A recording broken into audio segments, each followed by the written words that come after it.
When you bind the neckline and armholes like this, it looks good both inside and out. Cut a 3 cm wide bias binding strip, fold it in half, and sew it along the curve of the armhole with a 0.8 cm straight stitch. When sewing, pull the binding strip slightly tight so the armhole won't flip outward.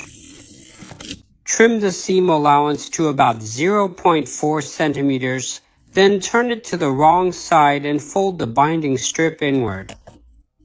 When folding, make sure the binding strip doesn't show on the outside. When top stitching, gently push the fabric underneath slightly forward. This way, the finished armhole will be very smooth and round, and it won't flip outward. The method I'm using is for open sleeves. After top stitching, fold the armhole in half to enclose the inner seam. Of course, you can also use silk thread to overlock the edge directly, and then tuck the overlock thread into the seam, securing it with a few backstitches here. See, this way both the inside and outside look great, and it won't flip outward. You can use this binding method for both the neckline and the armhole.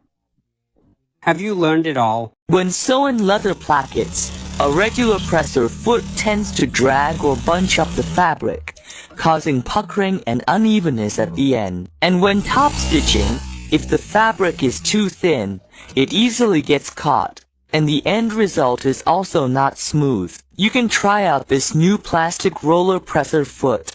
When top stitching, the roller foot moves quickly, doesn't catch the fabric, and the finish is flat. Even when turning and sewing S-shaped curves, it doesn't push or bunch up the fabric.